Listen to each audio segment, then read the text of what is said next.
1 Chronique, chapitre 12. Voici les hommes qui se joignirent à David à Tsiklag, lorsqu'il était encore contraint de vivre loin de Saül, fils de Kis. Ils faisaient partie des vaillants hommes qui lui portèrent secours pendant la guerre.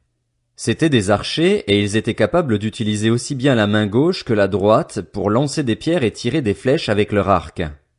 Ils faisaient partie des frères de Saül, étant issus de Benjamin. Il y avait le chef, Akiézer, puis Joas, fils de Shéma, originaire de Gibéa.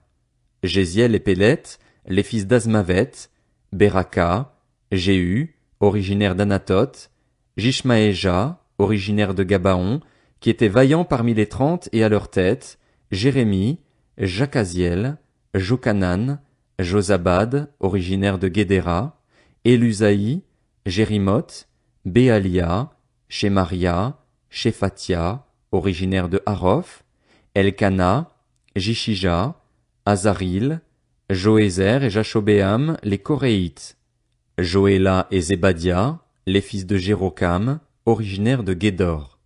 Des hommes vaillants se séparèrent des autres Gadites pour se joindre à David dans la forteresse du désert.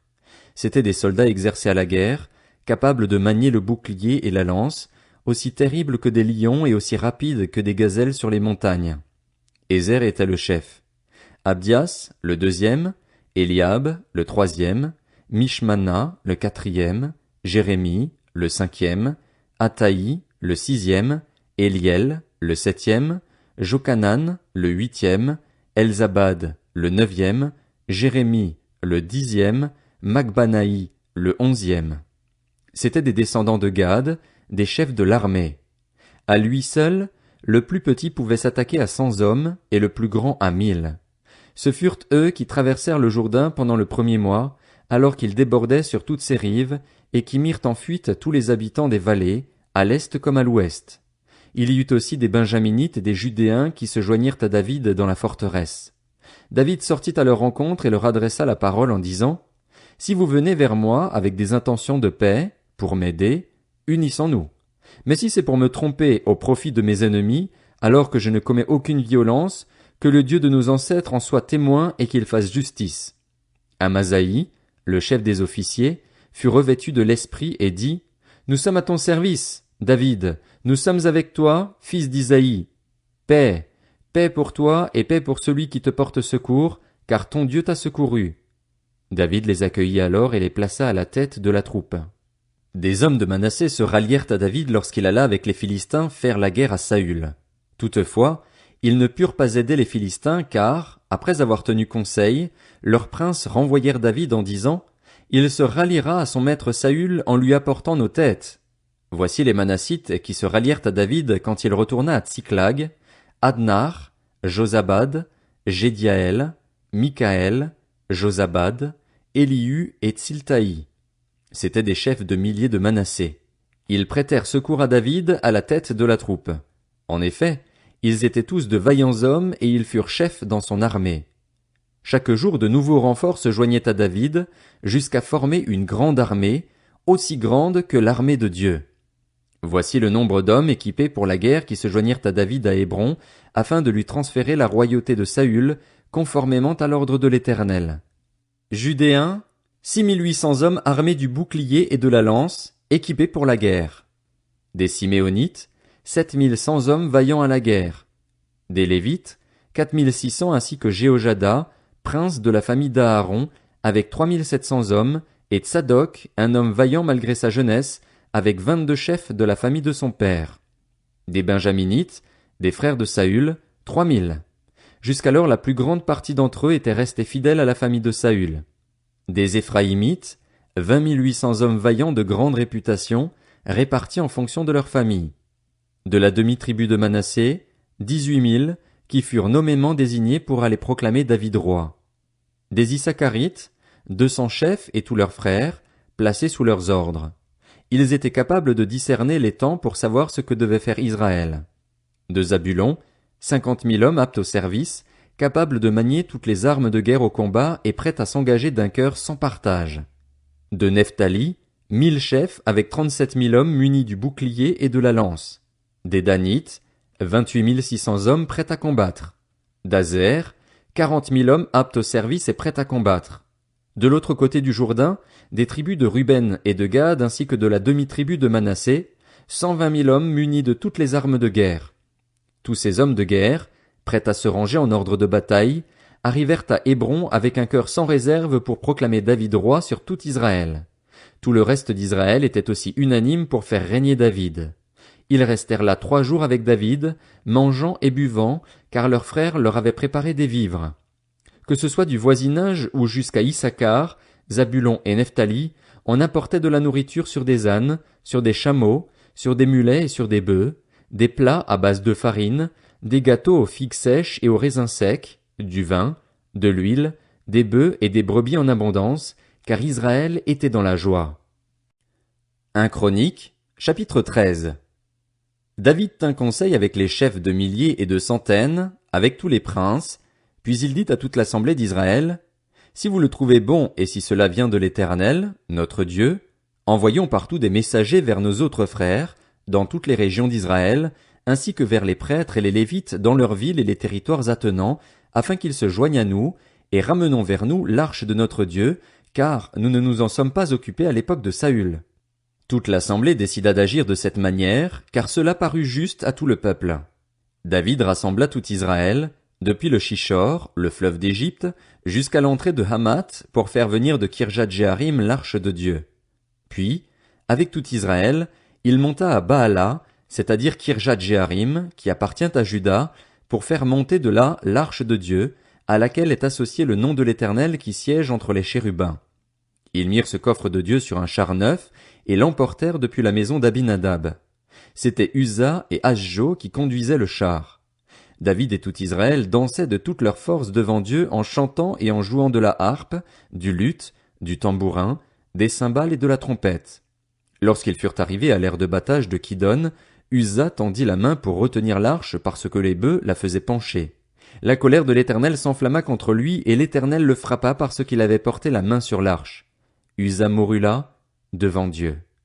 David fut troublé de ce que l'Éternel avait infligé une telle punition à Uza, et cet endroit a été appelé jusqu'à aujourd'hui Péretz Uza. David eut peur de Dieu, ce jour-là, et il se dit, « Comment pourrais-je faire entrer chez moi l'arche de Dieu ?» David ne prit pas l'arche chez lui, dans la ville de David, et il la fit conduire dans la maison d'Obed-Édom, un homme de Gath. L'arche de Dieu resta 3 mois dans la maison d'Obed-Édom, chez lui, et l'Éternel bénit sa famille ainsi que tout ce qui lui appartenait. 1 Chroniques, chapitre 14. Hiram, le roi de Tyr, envoya des messagers à David, ainsi que du bois de cèdre, avec des tailleurs de pierre et des charpentiers, pour lui construire une maison. David reconnut alors que l'Éternel l'affermissait comme roi sur Israël, et que sa royauté jouissait d'un grand rayonnement à cause de son peuple, Israël. David prit encore des femmes à Jérusalem, et il eut encore des fils et des filles. Voici le nom des enfants qu'il eut à Jérusalem: Shamua, Shobab, Nathan, Salomon, Jibar, Elishua, Elphélet, Noga, Népheg, Japhia, Elishama, Bééliada et Éliphélet. Les Philistins apprirent que David avait été consacré par onction comme roi sur tout Israël, et ils montèrent tous à sa recherche. David en fut informé et sortit à leur rencontre. Les Philistins arrivèrent et firent des incursions dans la vallée des Réphaïm. David consulta Dieu en disant, « Dois-je monter contre les Philistins et les livreras-tu entre mes mains ?» Et l'Éternel lui dit, « Monte et je les livrerai entre tes mains. » Les Philistins montèrent à Baal-Pératsim où David les battit. Puis il dit, « Dieu a dispersé mes ennemis par mon intermédiaire comme de l'eau qui coule. C'est pourquoi l'on a appelé cet endroit Baal-Pératsim. » Ils y abandonnèrent leur Dieu et David donna l'ordre de les brûler au feu. Les Philistins firent de nouveau des incursions dans la vallée. David consulta de nouveau Dieu et Dieu lui dit, « Tu ne monteras pas derrière eux, fais un détour par rapport à eux et tu arriveras sur eux vis-à-vis des mûriers. Quand tu entendras un bruit de pas dans les cimes des mûriers, alors tu sortiras pour combattre, car c'est Dieu qui marche devant toi pour battre l'armée des Philistins. » David fit ce que Dieu lui avait ordonné, et ils portèrent des coups à l'armée des Philistins depuis Gabaon jusqu'à Gézer. La réputation de David se propagea dans tous les pays, et l'Éternel fit de lui un objet de terreur pour toutes les nations. 1 Chroniques, chapitre 15. David se construisit des maisons dans la ville de David. Il prépara aussi un emplacement pour l'arche de Dieu et dressa une tente pour l'abriter. Il dit alors, l'arche de Dieu ne doit être portée que par les Lévites, car c'est eux que l'Éternel a choisis pour porter son coffre et en faire à toujours le service. Puis David rassembla tout Israël à Jérusalem pour faire monter l'arche de l'Éternel à la place qu'il lui avait préparée. David rassembla les descendants d'Aaron et les Lévites. Pour les Kéatites, il y eut Uriel, le chef, et 120 de ses frères. Pour les Mérarites, Azaja, le chef, et 220 de ses frères. Pour les Guershonites, Joël, le chef, et 130 de ses frères. Pour les descendants d'Élitsaphan, Shemaéja, le chef, et 200 de ses frères. Pour les descendants d'Hébron, Éliel, le chef, et 80 de ses frères. Pour les descendants d'Uziel, Aminadab, le chef, et 112 de ses frères. David appela les prêtres Tsadok et Abiatar ainsi que les Lévites Uriel, Azaja, Joël, Shemaéja, Éliel et Aminadab. Il leur dit, vous êtes les chefs de famille des Lévites. Consacrez-vous, avec vos frères, et faites monter l'arche de l'Éternel, du Dieu d'Israël, à l'emplacement que je lui ai préparé. Parce que vous n'y étiez pas la première fois, l'Éternel, notre Dieu, nous a frappés. En effet, nous ne l'avions pas recherché conformément aux règles. Les prêtres et les Lévites se consacrèrent pour faire monter l'arche de l'Éternel, du Dieu d'Israël. Les fils des Lévites portèrent l'arche de Dieu sur leurs épaules avec des barres, comme Moïse l'avait ordonné d'après la parole de l'Éternel. Puis David dit aux chefs des Lévites de disposer leurs frères musiciens avec leurs instruments de musique, des luths, des harpes et des cymbales, qu'ils devaient faire retentir de sons éclatants en signe de réjouissance. Les Lévites mirent donc en place Éman, fils de Joël, Asaph, fils de Bérékia, un de ses frères, et, parmi les Mérarites, leurs frères, Étan, fils de Cushaja. Puis avec eux leurs frères de second rang, les portiers Zacharie, Ben, Jaaziel, Shemiramoth, Jéiel, Uni, Eliab, Benaja, Maazéja, Matitsia, Éliphélé, Miknéja, Obed-Édom et Jéiel. Les musiciens Éman, Asaph et Étan devaient faire retentir des cymbales en bronze. Zacharie, Aziel, Shemiramoth, Jéiel, Uni, Eliab, Maazéja et Benaja avaient des luths pour les sopranos. Quant à Matissia, Éliphélé, Miknéja, Obed-Édom, Jéiel et Azazia, ils avaient des harpes à 8 cordes pour conduire le chant. Kenania, chef musicien parmi les Lévites, dirigeait la musique, car il en avait les compétences. Bérékia et Elkana étaient des portiers chargés de veiller sur l'arche. Les prêtres Shébania, Josaphat, Nathanaël, Amasaï, Zacharie, Benaja et Éliézer sonnaient de la trompette devant l'arche de Dieu. Obed-Édom et Jéshija étaient aussi des portiers chargés de veiller sur l'arche. David, les anciens d'Israël et les chefs de milliers se mirent en route pour faire monter l'arche de l'alliance de l'Éternel depuis la maison d'Obed-Édom, et ce, au milieu des réjouissances.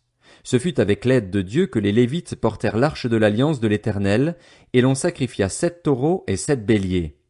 David était habillé d'un manteau de fin lin, de même que tous les Lévites chargés de porter l'arche, les chantres et Kenania, le chef des musiciens. David portait aussi un éphod en lin. Tout Israël fit monter l'arche de l'alliance de l'Éternel avec des cris de joie, au son des clairons, des trompettes et des cymbales et en faisant retentir les luths et les harpes. Michal, la fille de Saül, regardait par la fenêtre lorsque l'arche de l'alliance de l'Éternel pénétra dans la ville de David et, en voyant le roi David sauter et danser, elle éprouva du mépris pour lui dans son cœur.